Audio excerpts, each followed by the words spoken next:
Hello guys, welcome to my channel trader DJ. जैसे कि आप सब जानते हैं कि रिजल्ट्स अर्निंग्स का सीज़न चल रहा है, तो आज हम बात करने वाले हैं कि अर्निंग्स डिफरेंट कंपनीज़ की जो डिक्लेयर हो रही हैं उसको हम कैसे कंपेयर कर सकते हैं सेक्टर वाइज, और ये जो कंपैरिजन करके हम कैसे अपने स्टॉक पिक्स इसमें से निकाल सकते हैं। तो सबसे पहले हम जाएंगे ट्रेंड लाइन साइट पे। ट्रेंड लाइन साइट पे जाके हम फिल्टर इसको कर सकते हैं डेटा को। तो ट्रेंड लाइन, सबसे पहले मैं जा रहा हूँ ट्रेंड लाइन में टॉप मोस्ट लेफ्ट कॉर्नर पे आप मार्केट्स में जाएंगे। मार्केट्स में जैसे कि यहाँ पे दिख रहा है रिजल्ट्स डैशबोर्ड में 442 कंपनीज ने अभी तक अपना रिजल्ट डिक्लेयर कर लिया क्वार्टर 4 का। तो हम इसमें चले जाएंगे तो एक होलिस्टिक व्यू आपको यहाँ पे मिल रहा है कि 213 कंपनीज की पॉजिटिव प्रॉफिट ग्रोथ आई है, 171 की नेगेटिव प्रॉफिट ग्रोथ आई है, 19 न्यूट्रल रिजल्ट पोस्ट कर रही हैं। रेवेन्यू ग्रोथ ओवरऑल सब कंपनीज का मिला के 5.3% है, which does not look good for the market. And profitability wise 8.1% की ग्रोथ आई है। और इसको फर्दर हम सेग्रीगेट कर सकते हैं सेक्टर वाइज। इन्होंने हमें ब्रेक करके दिया ट्रेंड लाइन वालों ने।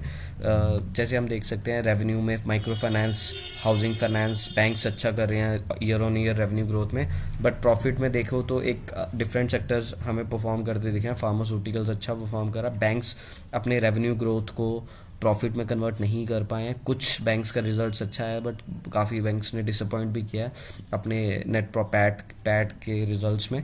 और जैसे कि आप देख सकते हो हाउसिंग फाइनेंस कंपनीज ने में रेवेन्यू ग्रोथ भी हुआ और प्रॉफिट में कन्वर्टेबिलिटी भी उसकी हुई है। माइक्रो फाइनेंस में रेवेन्यू ग्रोथ तो हो रहा है, लेकिन वो प्रॉफिटेबिलिटी में कहीं भी नहीं दिख रहा, क्योंकि इस वक्त पेन दिख रही है माइक्रो फाइनेंस सेक्टर में।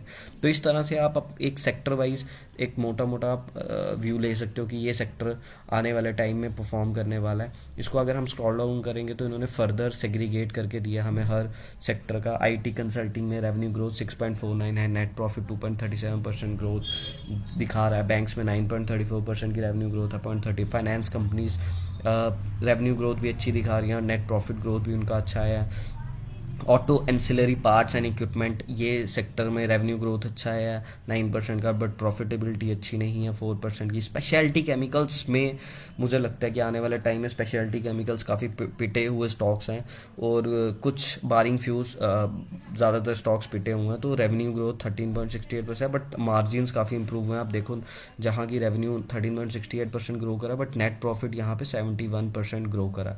तो speciality chemicals I think is the sector to look forward in financial 2025-26। इसमें आप कुछ स्टॉक पिक कर सकते हो अपनी। फार्मास्यूटिकल्स भी सेम रेवेन्यू परसेंटेज 14% ग्रोथ है, नेट प्रॉफिट। तो फार्मास्यूटिकल और स्पेशलिटी केमिकल्स ये दो ऐसे सेक्टर हैं जिस पे मैं बैट करने वाला हूँ फाइनेंशियल ईयर 25-26 में।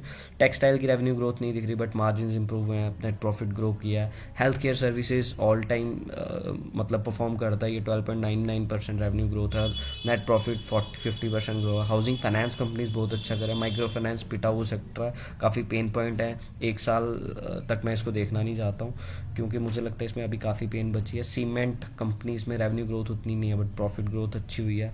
कंस्ट्रक्शन, इंजीनियरिंग, पावर, इलेक्ट्रिकल, इस तरह से जैसे मैं आपको बता रहा हूँ वैसे आप एक सेक्टर वाइज एक व्यू ले सकते हो, फिर आप इसमें फर्दर सेग्रीगेट कर सकते हो कि कौन से स्टॉक्स आपको लेने हैं।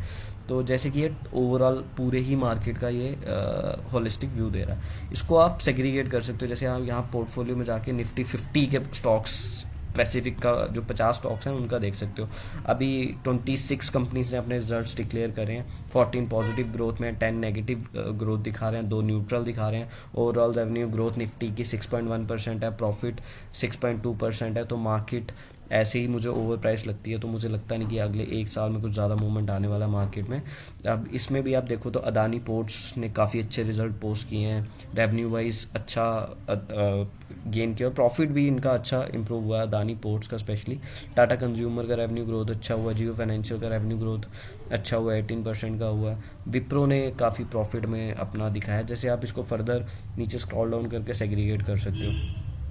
तो ये मैंने जो आपको आइडिया दी, इससे आप अपने तरीके से फ़िल्टर्स लगा के आप अपने स्टॉक्स जो भी आपको पिक करने हैं सेक्टर वाइज या स्टॉक मतलब इंडिसेस वाइज आप चूज़ कर सकते हो। जैसे मैं अब निफ्टी स्मॉल कैप 100 चूज़ कर रहा हूँ, तो अभी इसमें 25 कंपनीज़ का 25 आउट ऑफ 100 कंपनीज़ ने रिजल्ट्स डिक्लेयर कर लिए हैं। इसमें अगर इसमें इंडिविजुअल सेक्टर स्टॉक वाइज आपको परफॉर्मेंस दिख जाएगी। गो डिजिट का रेवेन्यू ग्रोथ 26% है, नेट प्रॉफिट ग्रोथ 120% है, फर्स्ट सोर्स सॉल्यूशंस अच्छा कर रहा है, पीएनबी हाउसिंग फाइनेंस भी काफ़ी 11% का रेवेन्यू ग्रोथ है, प्रॉफिट वाइज 25% है। साइंट सॉफ्टवेयर कंपनी है जो रेवेन्यू ग्रोथ कुछ भी नहीं दिखाया इसने, नेट प्रॉफिट भी इसका मतलब कम हुआ है।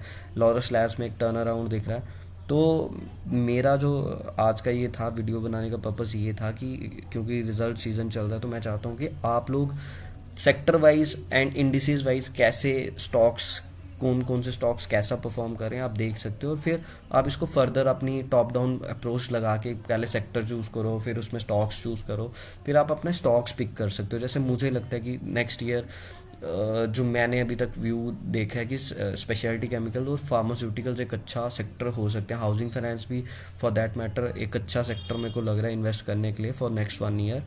तो आप भी ये टूल यूज़ करके अपनी रिसर्च एनहेंस कर सकते हो और अच्छे स्टॉक्स पिक कर सकते हो। तो thank you guys, please like and subscribe. आगे भी मैं ऐसे टिप्स आपके लिए लेके आऊँगा, प्लीज़ सब्सक्राइब करें। Thank you.